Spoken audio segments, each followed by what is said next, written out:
Race 1, 3-year-old and above maiden race. Distance 1,400 meters na merong 6 entries. Start ito ng winner take all, races 1 to 7. Dito sa race 1, pampremera ko yung entry number 1, Lady Sabine, sakay ni CM Pilapil. Nung minsan, nasigundo yan sa Metro Turf. Yung kabayo na yan, matulin yan. At sa tingin ko, mas batak na yan ngayon. At panigundo ko yung entry number 2, Go Santino Go, sakay ni JL Lazaro. Hindi ko lang alam ang tatakbuhin yan sa PJC.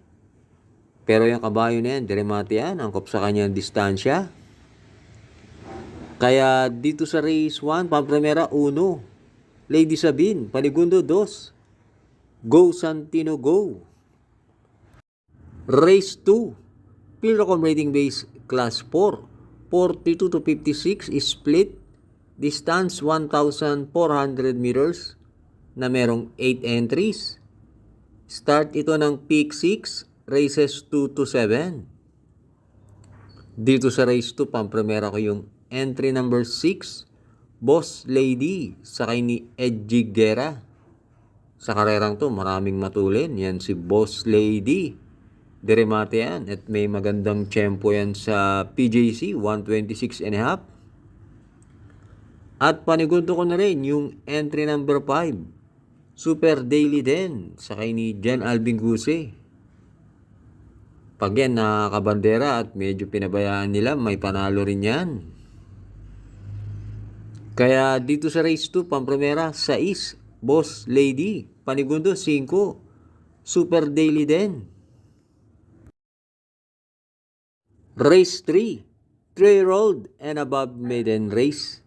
Distance 1,400 meters na merong 6 entries. Start ito ng peak 5, races 3 to 7. Dito sa race 3, pampremera ko yung entry number 2, Kalampanay Beach, sakay ni JM Storke. Tumakbo yan noong January 24 at sa tingin ko parang tinesting lang yan. Mabibigat ang kalaban niya noon. Sa tingin ko kung 128.5 lang, kayang gumawa niyan. At panigundo ko yung entry number 4, My Oh My, sakay ni P. Orepe. Mahina lang ang tiyempo niyan sa barrier. Pero nagustuhan ko lang yung itsura ng kabayong yan. Kaya dito sa race 3, pampremera 2, Kalampanay Beach, panigundo 4, My Oh My.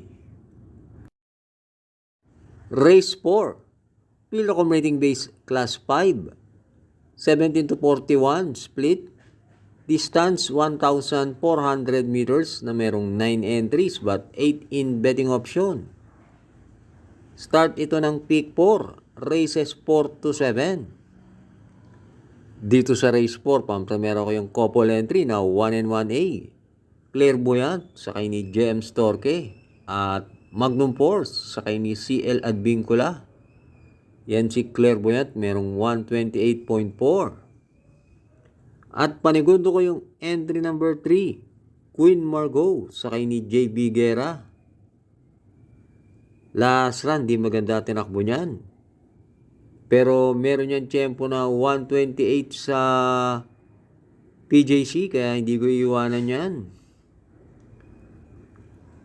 At kung kusanado nyo yung entry number 5, sama nyo na rin. Pero ako dito sa race 4, pampremera 1, Clairvoyant, panigundo 3, Queen Margot.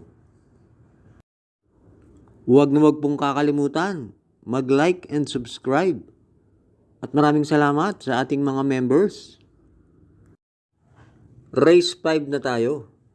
Pilrocom rating base class 3, 57 to 70. Distance 1,400 meters na merong 6 entries. Dito sa race 5, pampremera ko yung entry number 3, Red Queen, sakay ni Pabs Cabalejo. Yan si Red Queen, may tulin at pwede rin isunod. At last run, maganda naman tinakbo niya. Na tersero yan nung manalo si Calculus. At panigundo ko yung entry number 1, Tadeus, sa kay ni JL Lazaro. Yung kabayo na yan, maaaring makapanood ng laban. Maraming matulin sa karerang to. Kaya dito sa race 5, Pampremera 3, Red Queen. Panigundo 1, Tadeus.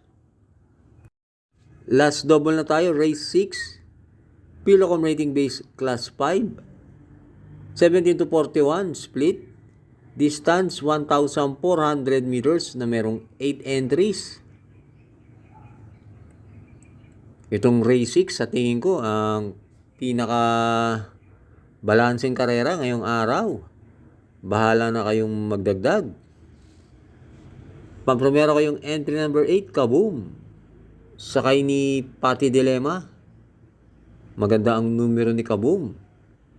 At 3 runs ago nanalo yan at maganda tiyempo sa Metro Turf. Sa tingin ko nagkakaedad lang yung kabayo na yan kaya paiba-iba ang takbo pero pampremera ko pa rin yan. At panigundo ko yung entry number 4, Amazing, sa kay ni John Alvin Guse. Mababa na ang laban na to para kay Amazing. Hindi lang natin sigurado kung ano tatakboy niyan. At pagtersero ko, sasama ko na rin yung entry number 6, Lucky Nono, isang diremating kabayo. Kaya dito sa race 6, pampremera 8, Kaboom. Panigundo 4, Amazing. Pantersero 6, Lucky Nono.